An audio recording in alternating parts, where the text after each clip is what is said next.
कार्तिक मास महात्म कथा अध्याय 33वां। दया दृष्टि कर हृदय में भव भक्ति उपजाओ। 33वां अध्याय लिखो, कृपा दृष्टि बरसाओ। सूत जी ने कहा, इस प्रकार अपनी अत्यंत प्रिय सत्यभामा को यह कथा सुनाकर भगवान श्री कृष्ण संध्योपासना करने के लिए माता के घर में गए। यह कार्तिक मास का व्रत भगवान विष्णु को अति प्रिय है तथा भक्ति प्रदान करने वाला है।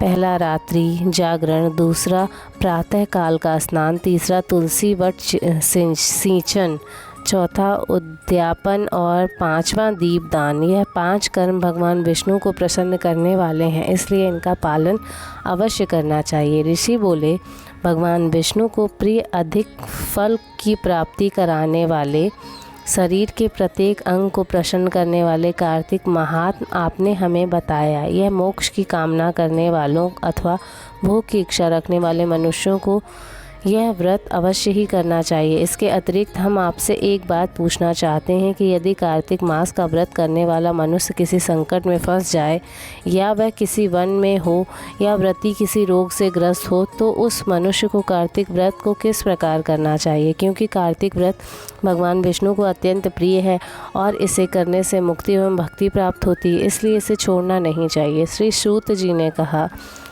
इस प्रकार उत्तर देते हुए, यदि कार्तिक का व्रत करने वाला मनुष्य किसी संकट में फंस जाए तो वह हिम्मत करके भगवान शंकर या भगवान विष्णु के मंदिर जो भी पास हो उसमें जाकर रात्रि जागरण करे। यदि व्रती घने वन में फंस जाए तो फिर पीपल के वृक्ष के नीचे या तुलसी के वन में जाकर जागरण करे। भगवान विष्णु की प्रतिमा के सामने बैठकर विष्णु जी का कीर्तन करे। ऐसा करने से सहस्रों गायों के दान के समान फल की प्राप्ति होती है। जो मनुष्य विष्णु जी के कीर्तन में बाजा बजाते हैं उसे वाजपेय यज्ञ के समान फल की प्राप्ति होती है। जो हरि कीर्तन में नृत्य करने वाले मनुष्यों को सभी तीर्थों में स्नान करने का फल प्राप्त होता है। किसी संकट के समय या रोगी हो जाने और जल न मिल पाने की स्थिति में केवल भगवान विष्णु के नाम मात्र से मार्जन ही कर लें। यदि उद्यापन ना कर सकें तो व्रत की पूर्ति के लिए केवल ब्राह्मणों को प्रसन्न होने के कारण विष्णु जी प्रसन्न रहते हैं। यदि मनुष्य दीपदान करने में असमर्थ हो तो दूसरे की दीप की वायु आदि से भली भांति रक्षा करे। यदि तुलसी का पौधा समीप ना हो तो वैष्णव ब्राह्मण की ही पूजा कर ले, क्योंकि भगवान विष्णु सदैव अपने भक्तों के समीप रहते हैं। इस सबके न होने पर कार्तिक का व्रत करने वाला मनुष्य ब्राह्मण, गौ, पीपल और वट वृक्ष की श्रद्धा पूर्वक सेवा करे। सौनक आदि ऋषि बोले, आपने गौ तथा ब्राह्मणों के समान पीपल और वट वृक्षों को बताया है और सभी वृक्षों में पीपल तथा वट वृक्ष को ही श्रेष्ठ कहा है, इसका कारण बताइए। सूत जी बोले, पीपल भगवान विष्णु का और वट भगवान शंकर का स्वरूप है।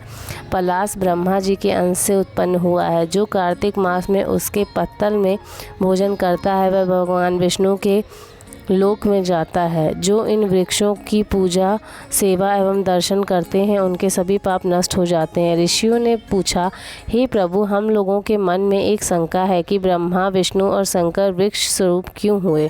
कृपया आप हमारी इस शंका का निवारण कीजिए। सूत जी बोले, प्राचीन काल में भगवान शिव तथा माता पार्वती विहार कर रहे थे। उस समय उनके विहार में विघ्न उपस्थित करने के उद्देश्य से अग्निदेव ब्राह्मण का रूप धारण करके वहां पहुंचे। विहार के आनंद के वशीभूत हो जाने के कारण कुपित होकर माता पार्वती ने सभी देवताओं को श्राप दे दिया। माता पार्वती ने कहा, हे देवताओं, विष्णु विषय सुख से कीट पतंगों तक अनभिज्ञ नहीं है। आप लोगों ने देवता होकर भी उनमें विघ्न उपस्थित किया, इसलिए आप सभी वृक्ष बन जाओ। सूत जी बोले, इस प्रकार कुपित पार्वती जी के श्राप के कारण समस्त देवता वृक्ष बन गए। यही कारण है भगवान विष्णु पीपल और शिव जी वट वृक्ष हो गए। इसीलिए भगवान विष्णु का शनि देव के समय के साथ योग होने के कारण केवल शनिवार को ही पीपल को छूना चाहिए, अन्य किसी भी दिन नहीं छूना चाहिए। राधे। कार्तिक मास महात्म कथा अध्याय 34वां। सूत जी ने ऋषियों से कहा, प्रसंग बखान 34वें अध्याय पर दया करो भगवान। ऋषियों ने पूछा, हे सूत जी, पीपल के वृक्ष को शनिवार के अलावा सप्ताह के शेष दिनों में पूजा क्यों नहीं की जाती? सूत जी बोले, हे ऋषियों, समुद्र मंथन करने से देवताओं को जो रत्न प्राप्त हुए उनमें से देवताओं ने लक्ष्मी और कौस्तुभ मणि भगवान विष्णु को समर्पित कर दी थी। जब भगवान विष्णु लक्ष्मी जी से विवाह करने के लिए तैयार हुए तो लक्ष्मी जी बोले, हे प्रभु, जब तक मेरी बड़ी बहन का विवाह नहीं हो जाता तब तक मैं छोटी बहन आपसे किस प्रकार विवाह कर सकती हूँ। इसलिए आप पहले मेरी बड़ी बहन का विवाह करा दें, उसके बाद आप मुझसे विवाह कीजिए। यही नियम है जो प्राचीन काल से चला आ रहा है। सूत जी ने कहा। लक्ष्मी जी के मुख से ऐसे वचन सुनकर भगवान विष्णु ने लक्ष्मी जी की बड़ी बहन का विवाह उद्यालक ऋषि के साथ संपन्न करा दिया। लक्ष्मी जी की बड़ी बहन अलक्ष्मी जी बड़ी कुरूप थीं। उनका मुख बड़ा, दांत चमकने वाले, उनकी देह वृद्धा की भांति, नेत्र बड़े बड़े और बाल रूखे थे। भगवान विष्णु द्वारा आग्रह किए जाने पर ऋषि उद्दालक उससे विवाह करके उसे वेद मंत्रों की ध्वनि से गुंजाते हुए अपने आश्रम ले आए। वेद ध्वनि से गुंजित हवन के पवित्र धुएं से सुगंधित उस ऋषि के सुंदर आश्रम को देखकर लक्ष्मी को बहुत दुख हुआ।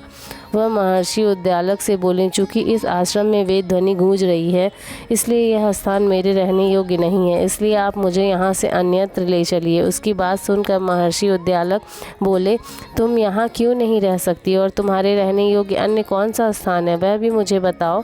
लक्ष्मी बोली, जिस स्थान पर वेद की ध्वनि होती है, अतिथियों का आदर सत्कार किया जाता है, यज्ञ आदि होते हैं, ऐसे स्थान पर मैं नहीं रह सकती। जिस स्थान पर पति पत्नी आपस में प्रेम से रहते हों, पितरों की निमित्त यज्ञ होते हों, देवताओं की पूजा होती हो, उस स्थान पर भी मैं नहीं रह सकती। जिस स्थान पर वेदों की ध्वनि ना हो, अतिथियों का आदर सत्कार ना हो, यज्ञ ना होते हों, पति पत्नी आपस में क्लेश करते हों, पूज्य वृद्धों, सत्पुरुषों तथा मित्रों का अनादर होता हो, जहाँ दुराचारी, चोर, पर स्त्रीगामी मनुष्य निवास करते हों, जिस स्थान पर गायों की हत्या की जाती हो, मद्यपान, ब्रह्म हत्या आदि पाप होते हों, ऐसे स्थान पर मैं प्रसन्नता पूर्वक निवास करती हूँ। सूत जी बोले। लक्ष्मी के मुँह से इस प्रकार के वचन सुनकर उद्यालक का मन खिन्न हो गया। वह इस बात को सुनकर मौन हो गए। थोड़ी देर बाद वे बोले कि ठीक है, मैं तुम्हारे लिए ऐसा स्थान ढूंढ दूंगा। जब तक मैं तुम्हारे लिए ऐसा स्थान ना ढूंढ लूँ तब तक तुम इसी पीपल के नीचे चुपचाप बैठी रहना। महर्षि उद्यालक उसी पीपल के वृक्ष के नीचे बैठाकर उसके रहने योग्य स्थान की खोज में निकल पड़े, परंतु जब बहुत समय तक प्रतीक्षा करने पर भी वे वापस नहीं लौटे तो अलक्ष्मी विलाप करने लगी। जब वैकुंठ में बैठी लक्ष्मी जी अपनी बहन लक्ष्मी का विलाप सुना तो वे व्याकुल हो गईं। वे बोलीं भगवान विष्णु से, हे प्रभु, मेरी बड़ी बहन पति द्वारा त्यागे जाने पर अत्यंत दुखी हैं। यदि मैं आपसे की प्रिय पत्नी हूँ तो आप उसे आश्वासन देने के लिए उसके पास चलिए। लक्ष्मी जी की प्रार्थना पर भगवान विष्णु लक्ष्मी जी सहित उस पीपल के वृक्ष के पास गए जहाँ लक्ष्मी बैठकर विलाप कर रही थी। उसको आश्वासन देते हुए भगवान विष्णु बोले, हे लक्ष्मी, तुम इसी पीपल के वृक्ष की जड़ में सदैव के लिए निवास करो, क्योंकि इसकी उत्पत्ति मेरे ही अंश से हुई है और इसमें सदैव मेरा ही निवास रहता है। प्रत्येक वर्ष गृहस्थ लोग तुम्हारी पूजा करेंगे और उन्हीं के घर में तुम्हारी छोटी बहन का वास होगा। स्त्रियों को तुम्हारी पूजा विभिन्न उपहारों से करनी चाहिए। मनुष्य को पुष्प, धूप, दीप, गंध आदि से तुम्हारी पूजा करनी चाहिए। तभी तुम्हारी छोटी बहन लक्ष्मी उन पर प्रसन्न होगी। सूत जी बोले, ऋषियों, मैंने आपको भगवान श्री कृष्ण, सत्यभामा तथा पृथु नारद का संवाद सुना दिया, जिससे सुनने से ही मनुष्य के समस्त पापों का नाश हो जाता है और अंत में वैकुंठ की प्राप्ति होती है। यदि अब भी आप लोग कुछ पूछना चाहते हो तो अवश्य पूछिए, मैं उसे अवश्य कहूँगा। सूत जी के वचन सुनकर सौनक आदि ऋषि थोड़ी देर तक प्रसन्नचित वहीं बैठे रहे। तत्पश्चात वे लोग बद्री नारायण जी के दर्शन हेतु चल दिए। जो मनुष्य इस कथा को सुनता या सुनाता है उसे इस संसार में समस्त सुखों की प्राप्ति होती है। आत्मकथा अध्याय 35वां। अनुपम कथा कार्तिक होती है संपन्न, इसको पढ़ने से श्री हरि होते हैं प्रसन्न। इतनी कथा सुनकर सभी ऋषि सूत जी से बोले, हे सूत जी, अब आप हमें तुलसी विवाह की विधि बताइए। सूत जी बोले, कार्तिक शुक्ल नवमी को द्वापर युग का आरंभ हुआ है, अतः यह तिथि दान और उपवास में क्रमशः पूर्वाहन व्यापिनी तथा पराहन व्यापिनी हो तो ग्राह है। इस तिथि को नवमी से एकादशी तक मनुष्य शास्त्रोक्त विधि से तुलसी के विवाह का उत्सव करें तो उसे कन्यादान का फल प्राप्त होता है। पूर्व काल में कनक की पुत्री किशोरी ने एकादशी तिथि में संध्या के समय तुलसी की वैवाहिक विधि संपन्न की। इससे वह किशोरी वैधव्य दोष से मुक्त हो गई। अब मैं उसकी विधि बतलाता हूँ। 1 तोला सुवर्ण की भगवान विष्णु की सुंदर प्रतिमा तैयार कराएं अथवा अपनी शक्ति के अनुसार आधे या चौथाई तोले की ही प्रतिमा बनवा लें। फिर तुलसी और भगवान विष्णु की प्रतिमा में प्राण प्रतिष्ठा कर षोडशोपचार से पूजा करें। पहले देश काल का स्मरण कर के गणेश पूजन करें और फिर पुण्याहवाचन कराकर नांदी श्राद्ध करें। तत्पश्चात वेद मंत्रों के उच्चारण और बाजे आदि की ध्वनि के साथ भगवान विष्णु की प्रतिमा को तुलसी जी के निकट लाकर रखें। प्रतिमा को वस्त्रों से आच्छादित करना चाहिए। उस समय भगवान का आवाहन करें। भगवान केशव, आइए देव, मैं आपकी पूजा करूंगा, आपकी सेवा में तुलसी को समर्पित करूंगा, आप मेरी संपूर्ण मनोरथों को पूर्ण करें। इस प्रकार आवाहन के पश्चात 3 बार अर्घ, पाद्य और विष्टर का उच्चारण करके इन्हें बारी बारी से भगवान को समर्पित करें। फिर आचमनीय पद का 3 बार उच्चारण करके भगवान को आचमन कराएं। इसके बाद कांस्य के बर्तन में दही, घी और मधु रख कर उसे कांस्य के पात्र से ही ढक दें और भगवान को अर्पण करें। करते हुए इस प्रकार कहें, वासुदेव, आपको नमस्कार है। हे मधुपर्क, दही, घी तथा शहद के मिश्रण का को मधुपर्क कहते हैं, ग्रहण कीजिए। यह मधुपर्क ग्रहण कीजिए। तदंतर हरिद्रालेपन और अभ्यंग कार्य संपन्न करके गोधूली की वेला में तुलसी और विष्णु का पूजन पृथक पृथक करना चाहिए। दोनों को एक दूसरे के सम्मुख रखकर मंगल पाठ करें। तब भगवान सूर्य कुछ कुछ दिखाई देते हों तब कन्यादान का संकल्प करें। अपने गोत्र और प्रवर का उच्चारण करके आदि की 3 पीढ़ियों में आवर्तन करें। तत्पश्चात भगवान से इस प्रकार कहें, आदि, मध्य और अंत से रहित त्रिभुवन प्रतिपालक परमेश्वर, इस तुलसी दल को आप विवाह की विधि से ग्रहण करें। यह पार्वती के बीज से प्रकट हुई हैं, वृंदा की भस्म में स्थित रही हैं तथा आदि, मध्य और अंत से शून्य हैं। आपको तुलसी बहुत ही प्रिय है, अतः मैं आपकी सेवा में अर्पित करता हूँ। मैंने जल के घड़ों से सींचकर और अन्य प्रकार की सेवाएं करके अपनी पुत्री की भांति इसे पाला, पोसा और बढ़ाया है। आपकी प्रिया तुलसी मैं आपको दे रहा हूँ, प्रभु आप इसे ग्रहण करें।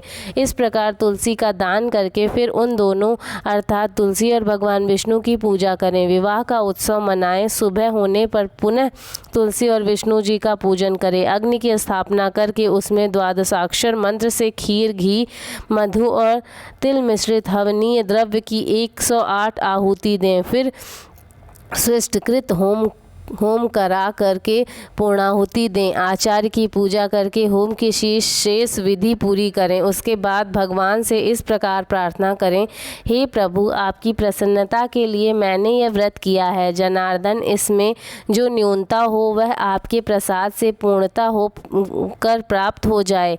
यदि द्वादशी में रेवती का चौथा चरण बीत रहा हो तो उस समय पारण ना करें। जो उस समय भी पारण करता है वह अपने व्रत को निष्फल कर देता है। भोजन के पश्चात तुलसी के स्वतः गल कर गिरे हुए पत्तों को खाकर मनुष्य सब पापों से मुक्त हो जाता है। भोजन के अंत में ऊख, आंवला और बेर का फल खा लेने से उच्छिष्ट दोष मिट जाता है। तदंतर भगवान का विसर्जन करते हुए कहें, भगवान आप तुलसी के साथ वैकुंठ धाम में पधारें। प्रभु मेरे द्वारा की हुई पूजा ग्रहण करें, आप सदैव संतुष्टि करें। इस प्रकार देवेश्वर विष्णु का विसर्जन करके मूर्ति आदि सब सामग्री आचार्य को अर्पण करें। इससे मनुष्य कृतार्थ हो जाता है। यह विधि सुनाकर सूत जी ने ऋषियों से कहा, हे ऋषियों, इस प्रकार जो मनुष्य श्रद्धा पूर्वक सत्य, शांति और संतोष धारण करता है वह मनुष्य भगवान विष्णु को तुलसी दल समर्पित करता है, उसके सभी पापों का नाश हो जाता है और वह संसार के सुखों को भोग कर अंत में विष्णु लोक को प्राप्त करता है।